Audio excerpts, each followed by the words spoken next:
रामायण की कहानी। लक्ष्मण जी नहीं सोए 14 साल।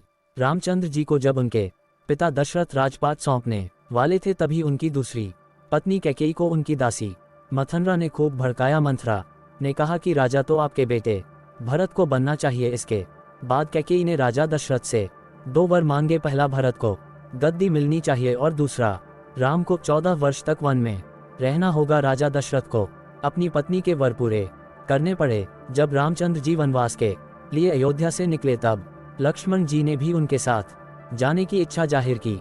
लक्ष्मण के वन जाने की बात सुनकर उनकी पत्नी उर्मिला भी साथ जाने की जिद करने लगती है। तब लक्ष्मण अपनी पत्नी उर्मिला को समझाते हैं कि वह अपने बड़े भाई और मां समान भाभी सीता की सेवा करने के लिए जा रहे हैं। अगर तुम वनवास में साथ चलोगी तो मैं ठीक तरह से सेवा नहीं कर पाऊंगा। लक्ष्मण के सेवा भाव को देखकर उर्मिला साथ जाने की जिद छोड़ देती है और महल में ही रुक जाती है।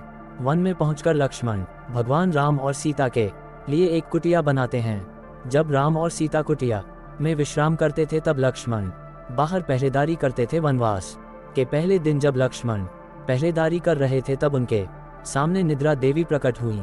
लक्ष्मण ने निद्रा देवी से वरदान मांगा कि वह 14 साल तक निद्रा मुक्त रहना चाहते हैं। निद्रा देवी ने कहा कि तुम्हारे हिस्से की नींद किसी और को लेनी होगी। लक्ष्मण कहते हैं कि उनके हिस्से की नींद उनकी पत्नी को दे दें। इस कारण लक्ष्मण 14 साल तक नहीं सोए और उनकी पत्नी उर्मिला लगातार 14 वर्ष तक सोती रही। 14 वर्ष बाद जब भगवान राम और माता सीता के साथ जब लक्ष्मण अयोध्या वापस आए तब नींद की अवस्था में रामचंद्र जी के राजतिलक समारोह में उर्मिला भी उपस्थित था। ये देख लक्ष्मण को हंसी आती है। जब लक्ष्मण से हंसी की वजह पूछी गई तो उन्होंने निद्रा देवी के वरदान के बारे में सब कुछ बताया। लक्ष्मण ने कहा कि जब मैं उबासी लूंगा तब उर्मिला की नींद खुलेगी।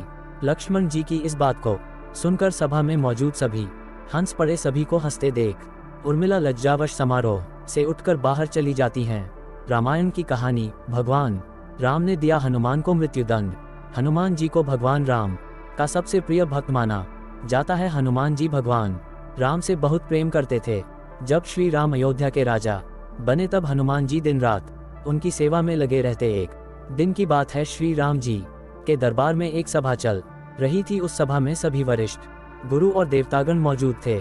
चर्चा का विषय था कि राम ज्यादा शक्तिशाली हैं या राम का नाम। सब लोग राम को अधिक शक्तिशाली बता रहे थे और नारद मुनि का कहना था कि राम नाम में ज्यादा ताकत है। नारद मुनि की बात कोई सुन ही नहीं रहा था।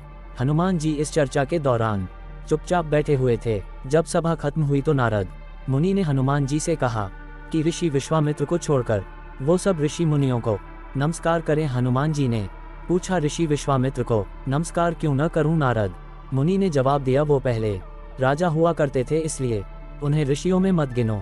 नारद जी कहने पर हनुमान जी ने ऐसा ही किया। हनुमान जी सबको नमस्कार कर चुके थे और उन्होंने विश्वामित्र को नमस्कार नहीं किया। इस बात पर ऋषि विश्वामित्र क्रोधित हो गए और उन्होंने राम से कहा कि इस गलती के लिए हनुमान को मौत की सजा दे। श्री राम अपने गुरु विश्वामित्र का आदेश नहीं टाल सकते थे इसलिए उन्होंने हनुमान को मारने का निश्चय कर लिया। हनुमान जी ने नारद मुनि से इस संकट का समाधान पूछा।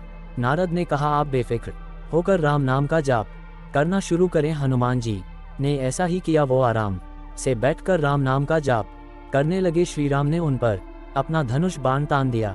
साधारण तीर हनुमान जी का बाल भी बांका न कर सके। जब हनुमान जी पर श्री राम के तीरों का कोई असर नहीं हुआ तो उन्होंने ब्रह्मांड के सबसे शक्तिशाली शस्त्र ब्रह्मास्त्र का उपयोग किया, लेकिन राम नाम जपते हुए हनुमान पर ब्रह्मास्त्र का भी कोई प्रभाव नहीं पड़ा। बात को बढ़ता देख नारद मुनि ने ऋषि विश्वामित्र से हनुमान जी को क्षमा करने को कहा। तब जाकर विश्वामित्र ने हनुमान जी को क्षमा किया।